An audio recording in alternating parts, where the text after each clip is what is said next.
Hello, welcome back to another episode of Knockout Analysis, presented by Cron Media. I am your host, Ethan Chronister. This is your co-host, Whit Barnes. Today, we are back at it again after a pay-per-view card last week where we had a new champion crowned in Mrs. Kayla Harrison, so congratulations to her. She choked her out. My cat is We're talking tweaking. shit. Bro is talking reckless over there. Anyways, Sean O'Malley did not get his belt back. He got brutally submitted and owned in his pink shorts. But, what can you do? It was a pretty good card. Not bad. Patchy Nix is absolute ass chunks. I'm sorry to tell everybody that, but he made Mario Bautista look like a damn champion. I can't even lie to you. Bautista was absolutely piecing him up. That being said, we have another Apex Fight Night card. ATL. We are in Atlanta, Georgia this week, and we got some good fights on this card for sure. So let's get it started without further ado. We will jump straight into the first fight, which is Jamie Lynn Horth versus Vanessa Demopoulos. Mrs. Vanessa is a fighter that we have previously talked about in this podcast. She fought in early April against Alan Carr and lost. She decided to lose that fight by unanimous decision. She calls herself a little monster. She's got a little atrocious record. She's 11-7. I'm not sure how many fights are left on her UFC contract, but if she doesn't start winning, she probably won't have one. Whereas we have Jamie Lynn Horth, who looks like a hobbit. She is 7-2, and that makes sense comparing the looks of her to her record. We have talked about it many times. The less attractive a woman is in UFC tends to attribute well to them being a good fighter. She did lose her last fight in December of 2024 by unanimous decision to Miranda Maverick, who is also a fighter on this card that we will be talking about today. I don't see any reason why Jamie loses this fight. I'm going to go ahead and pick her to win by an ugly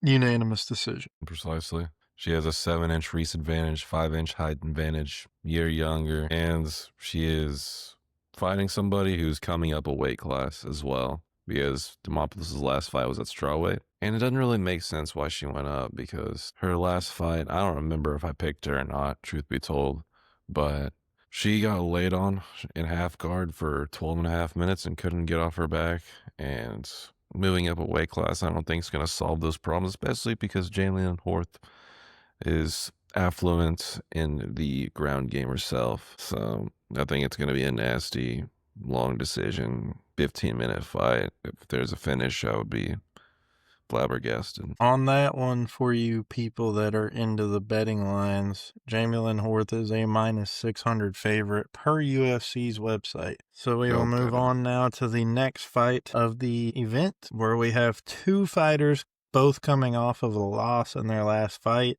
We have Phil Rowe out of the United States facing off against Ange Lusa, I presume is how you say his name, fighting out of the Democratic Republic of the Congo. Huge height advantage for Phil Rowe in this fight. 6-inch reach advantage, 4-inch leg reach advantage. This fight on paper seems like it might be a little bit of a mismatch, but Phil Rowe calls himself the Fresh Prince. He's coming off of a unanimous decision loss in June of last year, so it's been over a year, a full calendar year since he's fought. Before that, he had a split decision loss to Neil Magny, and before that, he did finish a guy in the third round. He finished Nico Price, also known as the Hybrid. He finished him with about a minute and a half left in the fight. So we got Phil Rowe there with his 10-5 record, facing off against Mr. Lusa, who calls himself the Last Ninja. He lost his last fight via unanimous decision to Gabriel Bonfim.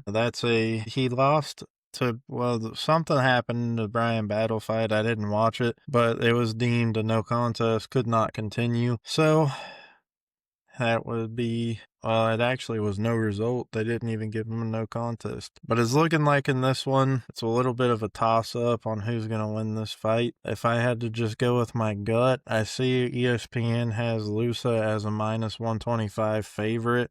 He has 6 finishes in his 10 wins, and his opponent, Mr. Rowe, in his 5 losses, he has 10 finishes. So all of his wins have come by finish. So I see it's a little bit of a toss up here. I'm just gonna go with my gut. I think the taller fighter is gonna win this one. I'll pick Phil Rowe to win by late ground and pound TKO. Yeah, I mean, it's a very even fight, top to bottom. Neither of these guys can really beat the top high levels of this division. Ariel Bonfim, but not a bad loss. He has a shot to get in the rankings, 17-1 fighter. And I watched that card with the Brian Battle fight, and I don't know what happened either, but I just know the fight before that, OSP pulled off one of the biggest upsets in the history of the UFC, getting Ken Diaz a check will.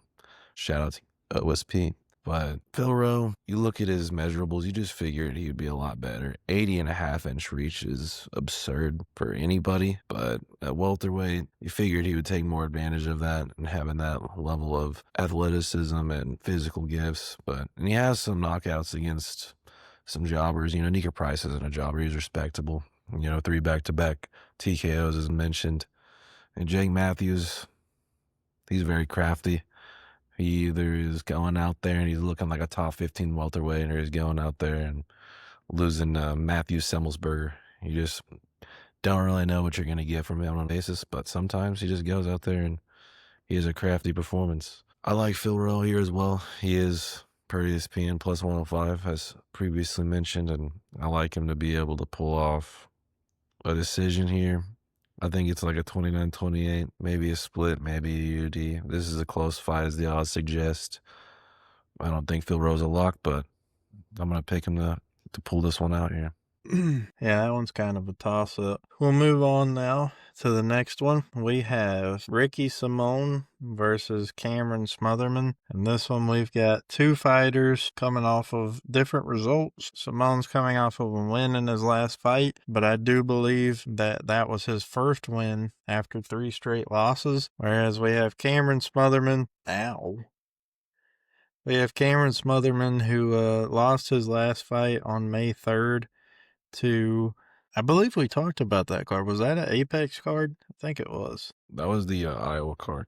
Okay. Lost in the Iowa card. I remember that now because Smotherman looked like he looked like he did not belong there. He got a unanimous decision. I believe this was one of the ones where even one judge 30-27'd him, but I think he won at least one round of that fight. It was not a competitive fight by any nature of the word. He got pretty well dominated the entire time. And now he will be facing Ricky Simone, who is a huge favorite per ESPN. Let me see what UFC's got on this one. UFC has this fight a lot closer than ESPN. ESPN's got him at a minus 600 favorite. UFC's got him at a minus 175 favorite. Completely different betting lines on that one. That was from the previous fight, I believe, because he was a minus 175 against Jordan. Gotcha. It was his previous opponent. This is a late replacement. Cameron Smotherman wasn't really impressive in the last fight that I watched. I don't see any reason why he beat Simone here. I'm going to go Simone probably by 29-28. Very well how it could go, because Smotherman, 27, he's young, he's got a lot of potential, throws a lot of body punches, which is something I'm a fan of, but like I mentioned when we covered the Iowa card, the Jake Hadley fight was very weird. Hadley committed a lot of fouls, and he lost points, and that really took him out of the fight because he couldn't stop poking Smotherman in the eye, and he was a massive underdog and was able to get the decision there, and there wasn't really a point in which he was losing that fight. But Series City pieced him up, made him look pretty easy. And Ricky Simone, pretty much known as a choker. He's lost a lot of the big fights in his career, and all the guys that he's lost to have been ranked, or they're legends of the sport. Faber, Rob Font, Song Yadong, Bautista, Vinicius Oliveira, who just moved into the bantamweight rankings. And I picked him against Javid Basharat because for whatever reason, he was a massive underdog against a guy with no real power, no threat on the feet. Ricky Simone has very good cardio, good wrestling, very good overhand, as shown from his last performance. I don't see any reason why he can't go out there and dominate Smotherman on the ground. I think he could get out volumed on the feet, but I don't think it's going to be there for a lot of the fight. I could see about 7, 8 minutes control time, maybe more. I see a 30-27 decision on this one. Random off-topic question, Whit. Have you ever thought about going to Fiji? I just got a Fiji ad on here, so I'm now curious. Have you ever thought about going to Fiji? Well, I don't know much about Fiji, but I think that, I don't know, People are man. here for it. Fiji is where Ricky Simone's about to send Cameron Smotherman on a vacation after he beats his ass. That being said, now that the Fiji ad is off of my screen, we will move on now to a different fight. Mr. Cody Durden will be fighting the Peruvian Jose Ochoa. Ochoa is going to be a 185 favorite per UFC's website. Both fighters coming off of a loss in their last fight. That would have been Ochoa's first loss. These guys are dead even in measurables. The only advantage coming for Ochoa with a half-inch leg reach advantage. Cody Durden, I believe he could classify himself for unk status if I'm correct. He's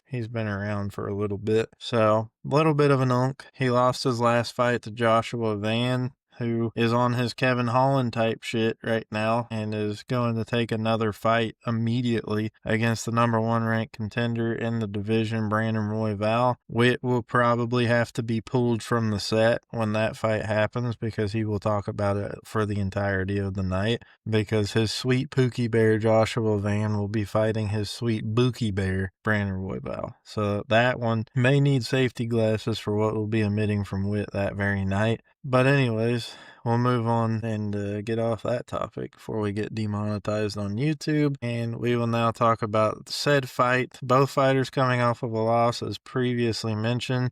Jose Ochoa with the weirdest looking six-pack I've ever seen in my... He lost his last fight to Loner Kavanaugh.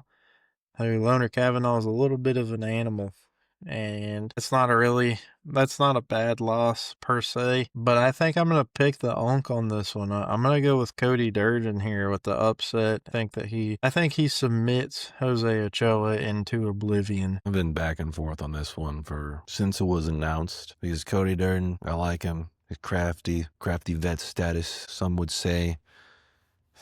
And he's been on a tough little run, losing 3 out of his last 4. He got fluked by Bruno Silva with an uppercut in a fight that I believe he was winning. Took care of Machinel, Josh Van, it's Josh Van, the world knows who he is at this point. There's one thing that concerns me, and the 10-year age advantage analytically, they win about like 70% of the time. And as mentioned in many our predictions, he is of Shootbox. He is one of the only 2 fighters to lose this year from Shootbox, and they've both lost to Lonnie Kavanaugh with Felipe Dos Santos. This is about the same level of competition for Ochoa. I think Cody Durden has a few top 15 to 20 performances left in his career.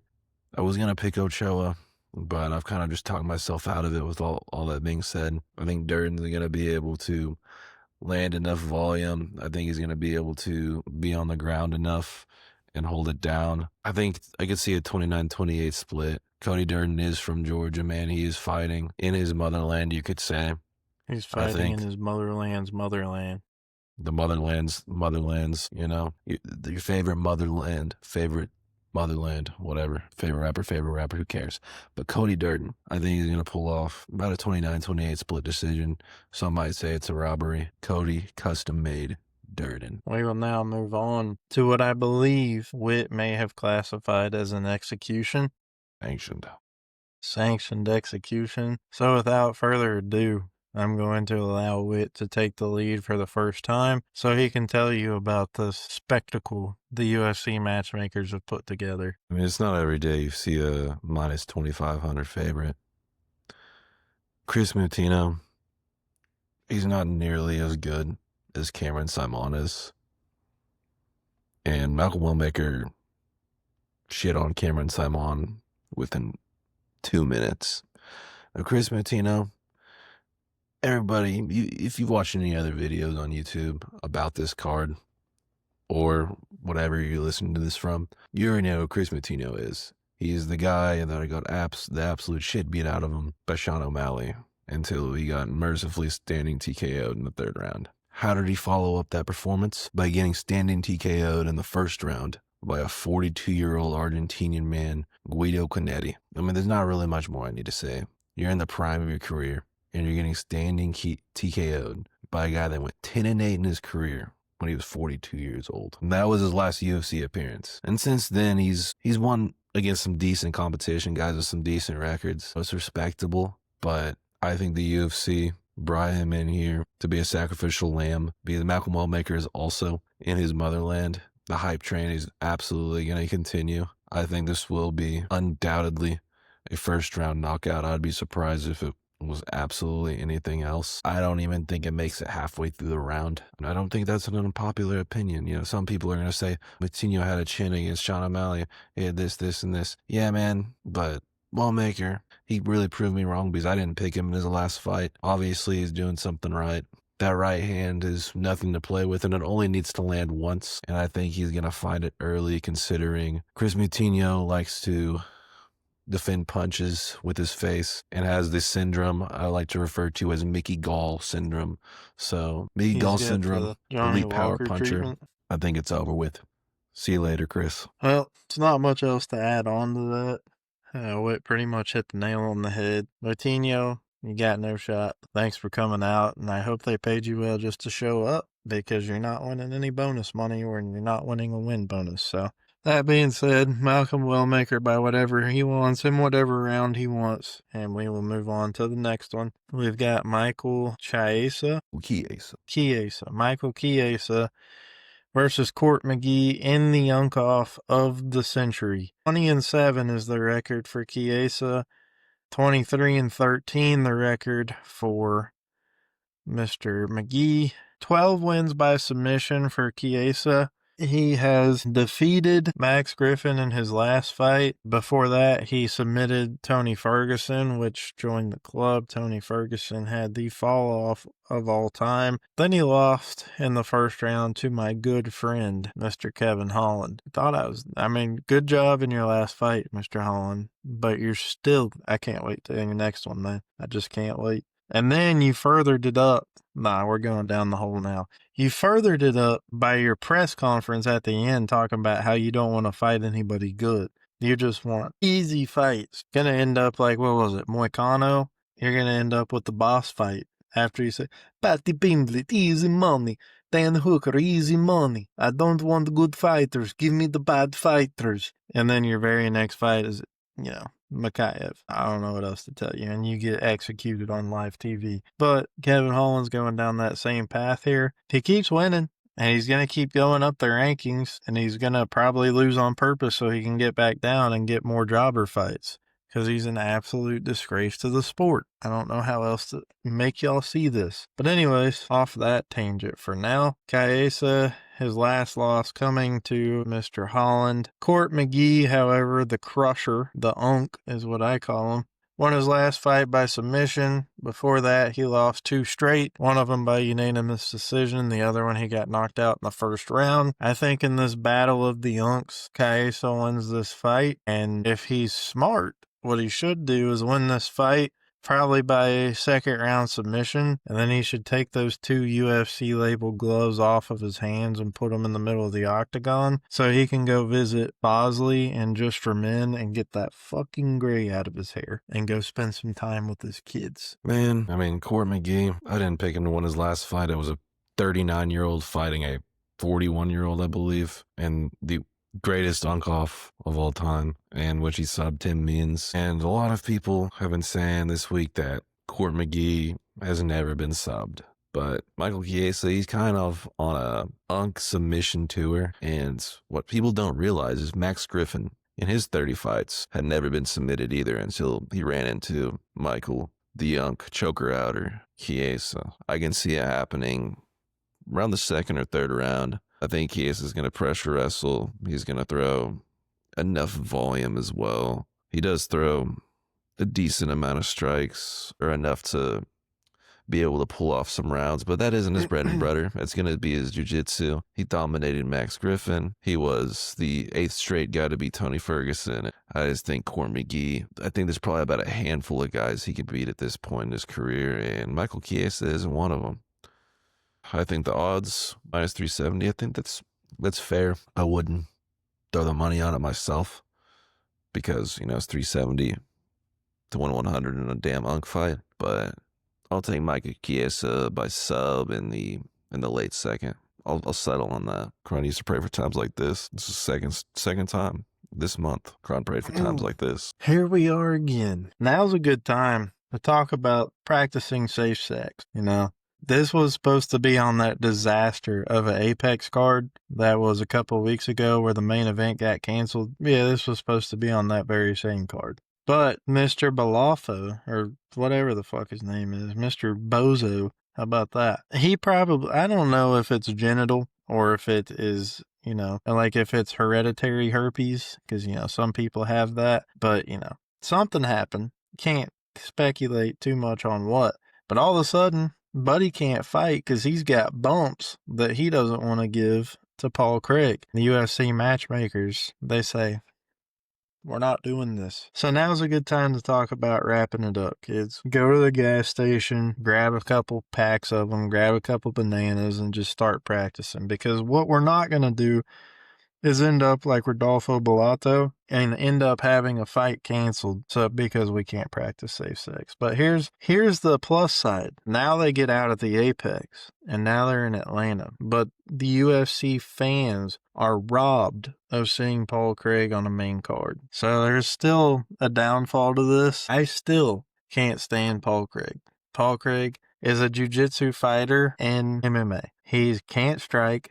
He can't kick. All he can do is submit. And sometimes even that doesn't work for him. If he gets knocked to the ground, he scoots around like a little inchworm on his ass, trying to get people to come into his guard. It's frustrating to watch. I wish sometimes that kicks on the ground were legal in the UFC so you could kick him in the head. Maybe he'd get up. But, we can't do that. So we just got to watch Paul Craig scoot around like a little inchworm on the canvas. Rodolfo Bellato, much more younger, or he's a much younger individual. He's much more fit than Paul Craig is. He's more sculpted than Paul Craig is. He's a better fighter than Paul Craig is all around. He has a better record than Paul Craig does, and he's probably just all around better than Paul Craig is at being an MMA fighter. So that being said, I'm going to pick Rodolfo Bellato to get absolutely fucking choked out by Paul Craig in the second round. Yeah, man. I mean, I'm going to stick with what I said in the last card, too. I flipped the coin on this fight. Do not put any money on the minus 450 in Rodolfo Bellato. Because we know who Paul Craig is, and he's a fluke master and a body kicker, and that's all he really is. I think Rodolfo Bellato, I think he lets his hands go, and by the coin flip that I did about a month ago, he's going to win this fight by knockout. You should see me use Paul Craig when I get him in the random fighters on UFC 5. Ask Whit. He's the beneficiary of many submission attempts because I don't even want to bother trying to fight with him on the feet. Cron pulls guard with him. And wait till I get knocked down. I literally just move around on the ground waiting for him to come into my guard. I'll let him kick me in the leg 100 times just in the event that I might get him close enough that I can pull him in. I don't care. I fight with Paul Craig like he's actually fighting. I don't care. We're done with the prelims. We're moving on. The main card where I will let Mr. Barnes start us off because he is, in fact, a very well documented light heavyweight enjoyer. I mean, we get 2 back-to-back light heavyweight fights, but I don't think the first one counts. Orsai, he's 11-0. The record, a lot of people are going to be impressed by, and he's only had 2 UFC fights. Tukatokos, he exists. Can't wait to talk about him here in a few short weeks. Probably should be fighting down a weight class. Tukatokos should. About Justin Taffa. Oh, I'm so excited for that fight. We'll get to it when we get to it, man. But Tukatokos, a guy who's 1 loss away from being cut, and Doowoon Young, who he fought in his motherland in France, who is no longer in the UFC. Fuck did you just call me? Doowoon Young. You just got Doowoon Young, bro. You didn't expect to get Doowoon. Yeah, well, whatever. Doowoon Young, he's no longer in the Ultimate Fighting Championship. He signed with the GFL, so he's probably, at this point, not signed with any organization. And despite what the strikes would represent, it was a much more competitive fight than I think the numbers suggest. I think that Sai won all 3 rounds, but it wasn't incredibly definitive. And I think his punches were fairly slow, and I think he relies a whole lot on his wrestling.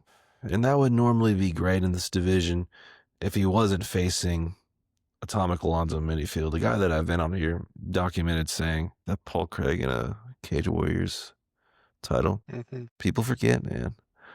But we got Alonzo Menifield, man. He is 8 years older, but as proved in his last fight when he fought Julius Walker, who was a short notice fight, but ended up being the fight of the night on that card. But what he proved is that he has brick wall takedown defense. I don't think Omar Sy is going to be able to take him down. I don't think he's going to be able to mix that in, the grappling in, at least on the ground, that is. Alonzo Menifield, despite being undersized, is very strong, and he swings for the absolute bleachers, and he can keep that pace up for 15 minutes. I think he's going to rock Omar a few times, and I think a knockout's very much in the cards here. These odds are kind of nuts. No idea why Sai is minus 800, especially since wrestling is probably his best path to victory. 3-inch reach is great. His measurables are great, but I don't know if he's beating Alonzo Menifield. Maybe he could go beat a Jonathan Walker or another fighter with worse takedown defense and wrestling. But I think Menifield is going to handle Sai's first loss, and I can see him getting knocked out within the second round of this here fight. This will be based off Cronio history, knockout analysis history, my biggest underdog pick to date. We'll see. We'll see what Atomic can do here on Saturday night. I'm going to pick him to win this. I think I'm going to keep this one short and sweet. I'm going to go with the lion. I'm going to pick the favorite. I'm going to pick Omar Sy here, and I think he wins this fight by second round. Darce choke. And we'll move on to the next one. We've got Mansour Abdul Malik versus Cody Brundage. We go from one huge favorite in a fight to another. We have 8-0 Abdul Malik here facing off against 11-6 Cody Brundage. We got 8 finishes and 8 wins for Mr. Abdul Malik. This will be his third fight in the UFC. He beat Tudorovich and Nick Klein both by knockout. One of which in the first round, one of which in the second round. So he's definitely on a tear right now. Heavy favorite in this one, facing off against Cody Brundage, who had a first round knockout in his last fight. Had a could not continue in his fight before and lost by submission to Bo Nickel, Whit's favorite fighter. So I don't think this one needs much to be talked about. This one, there's a heavy favoritism for a reason. I stick with the line on this one, and I think that Abdul Malik wins this fight by first round knockout. Yeah, I can't really disagree.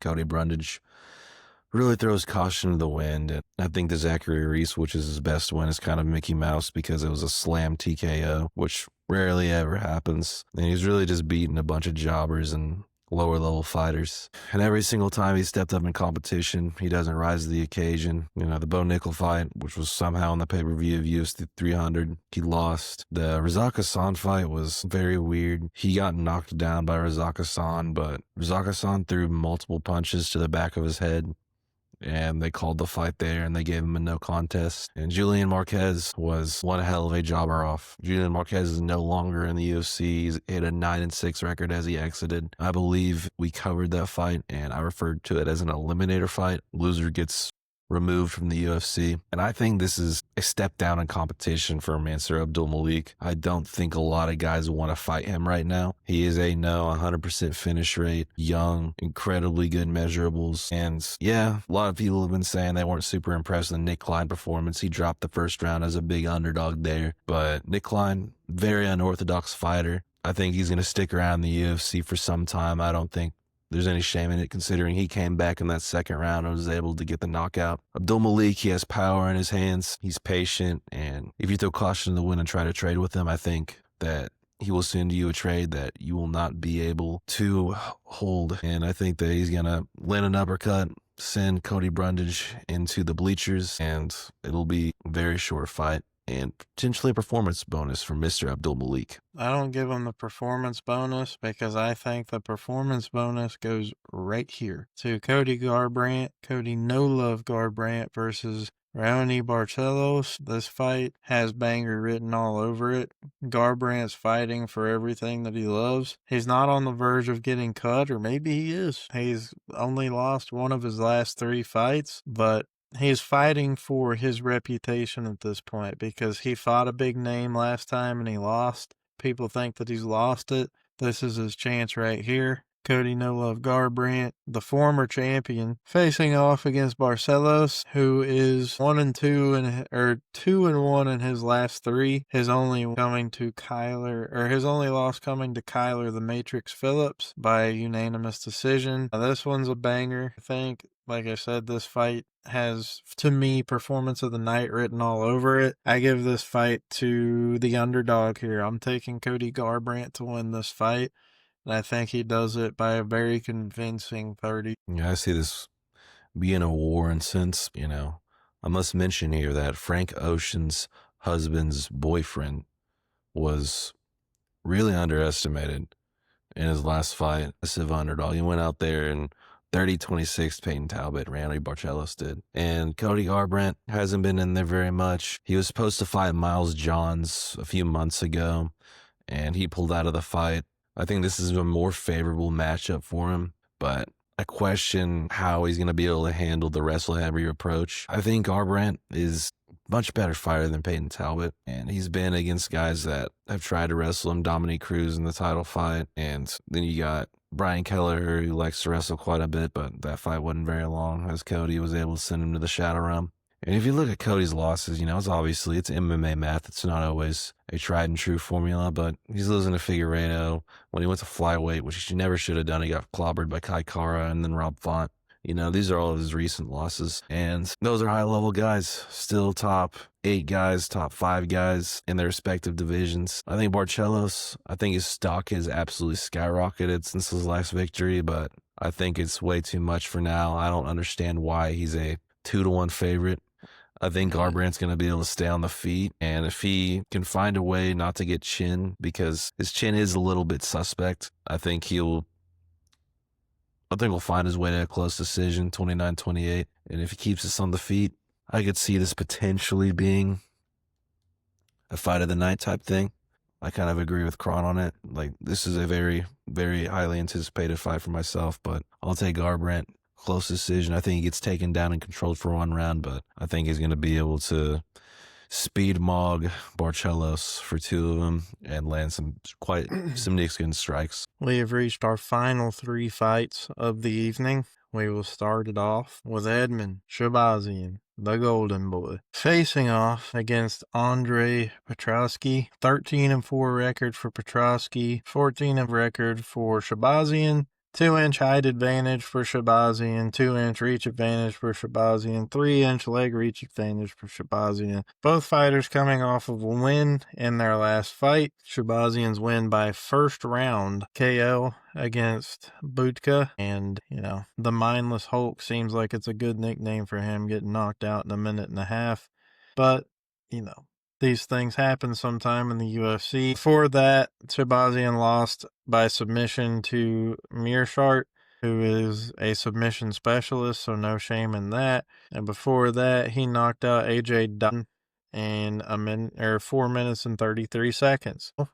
Flip it on a dime, we'll move over to his opponent, who won his last fight by unanimous decision, won the fight before that by unanimous decision, against the same person in Budka, and then won his fight before that by unanimous decision. So, not a whole lot of finishing going on there. In fact, I believe he has 8 finishes in his 13 wins. Dare I say submission merchant, Edmen Shahbazyan wins this fight by first round knockout. Yeah, I see a knockout here.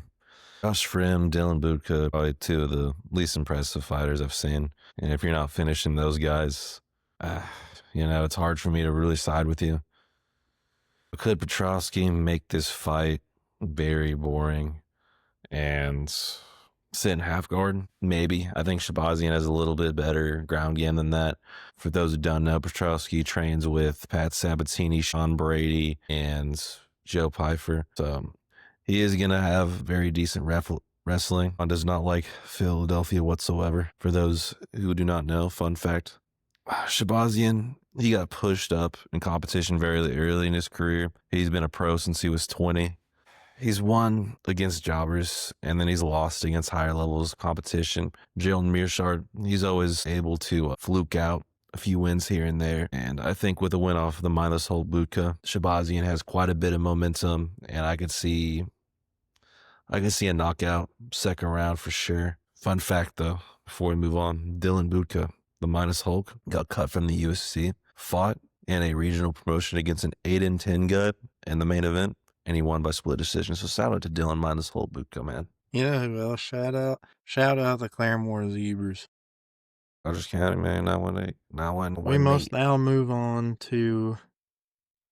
Oh, we have a battle of the lookers here. And by lookers, I mean the fucking inbreds. Let's move on. We got G.I. Jane, Rose Namajunas, fighting against Miranda. I might be a dude Maverick. I mean, Fear the Maverick. So what we have here is a failure for our Lord and Savior to put either of the beauty genes into these females, which set them on a crash course to become ranked UFC women's fighters. I'm going to say something crazy here. A couple things, maybe 3 or 4 things crazy. So just bear with me here. For one, Pat Barry. How in the fuck are we tapping that every night? She has shorter hair than you, and she's got a more storied UFC career than you, because your claim to fame right now is your low kicks and getting knocked out by Chet Congo after you knocked him out 3 times. So get better at the game, kid.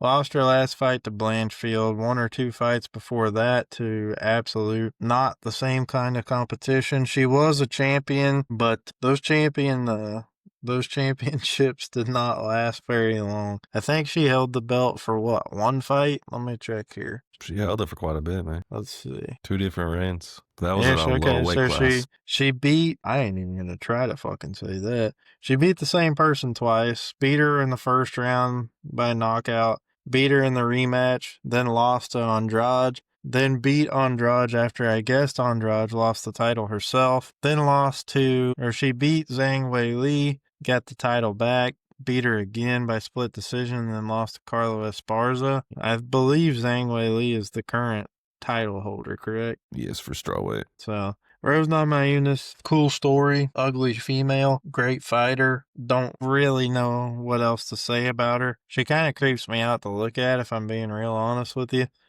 Miranda Maverick is no different. I mentioned last week how transgenders should not be in the UFC, and we immediately saw it. The unfair matchup between Juliana Pena and Kayla Harrison, who was born Caleb Harrison, I'm convinced. But here we have again Miranda Maverick. She's got the curly hair, but she literally is built like one of the guys that films themselves in the mirror at gyms and then gets mad at you for walking within a half-mile radius of them while they're filming that video. And then Whit sends videos in the Twitter group chat of them getting submitted by somebody and the person running out of the gym. So shout out that guy that did that if you're watching this. Miranda Maverick is going to win this fight, probably by whatever she damn well chooses. And Rose Namajunas is probably going to start looking at retirement soon. Yeah, I mean, I'm not going to spend a whole lot of time here, truthfully. I think, if I remember right, Jamie Lynn Horth and Miranda Maverick fought last, and Miranda Maverick's coach was mad that they were even fighting her. And they dominated the fight, but Miranda Maverick has been a choke artist in her UFC career so far, has lost to the upper echelon of the division, Jasudavicius, Blanchfield, Barber, which that was a few years ago, all those were. And she's been on a streak of winning decisions against some lower level fighters, so it's hard for me to put a lot of merit into her last few victories. And Namajunas, she hasn't been as great at flyweight as she was at strawweight. I think she's a little bit undersized. You know, the reach wouldn't suggest that in the height, but I think she might weigh a little bit less than some of the ladies she's been fighting in her last few bouts. The Blanchfield fight was incredibly close. I thought she won 1 and 2. Round 5 was close and was the decided round. I think it could have gone either way, but I'm not going to sit here and argue about it with anybody. And Amanda Rivas, you know, that win isn't aging very well considering her main event performance to start the year. I think this is a tough spot for Miranda Maverick. I think this is also a tough fight to pick, but I am going to pick Rose Namajunas 29-28. Close fight, close decision.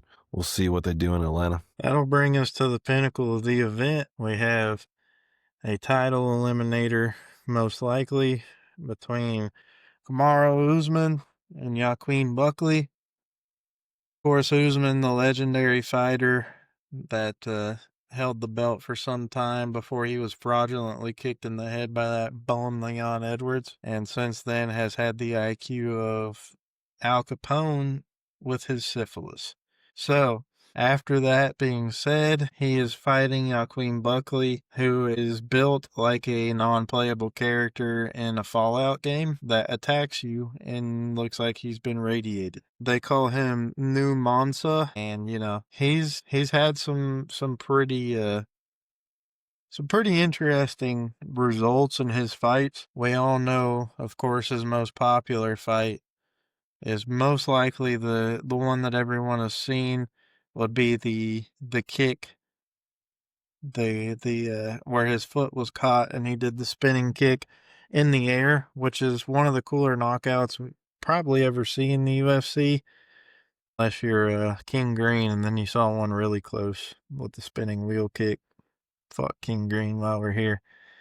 But anyways, Joaquin Buckley will be facing off against the idol of his, Kamaru Usman. 20-4 record for Usman, 21-6 record for Buckley. Won't be popular, but I think Buckley's going to win this fight. I think he wins it pretty easy, probably 48-47. Yeah, I think it's going to be a close fight.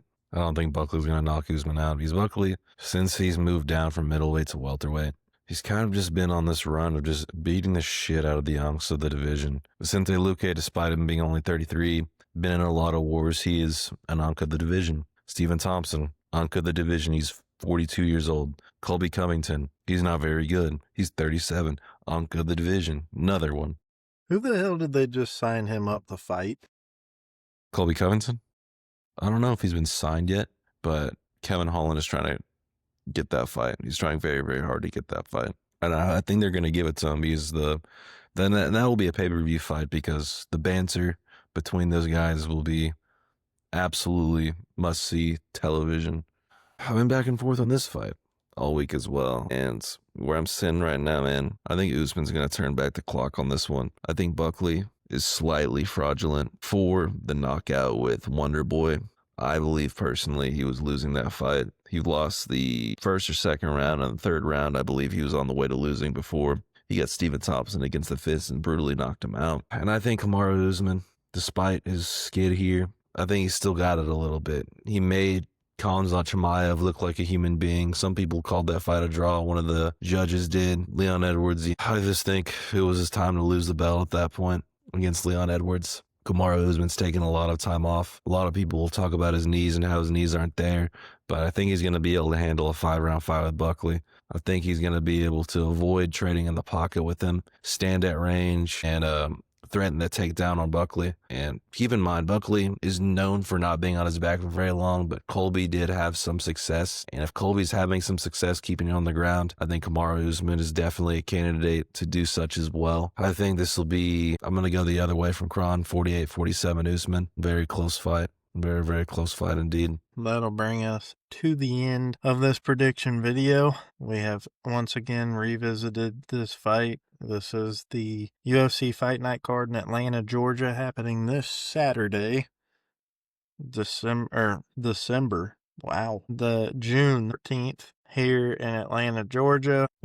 Be sure to check us out on all of our socials. Like, comment, and subscribe on YouTube. Be sure to check out our sponsors, Shank It Golf, CowboyRevolution.com, and W.GG. Use code CRONYOMedia, all caps, at checkout in those three places for a percentage off your order at checkout. Be sure to check us out on Spotify as well. Make sure to like, follow, and subscribe again, and we'll catch you in the next one, guys. Watch out for the deer.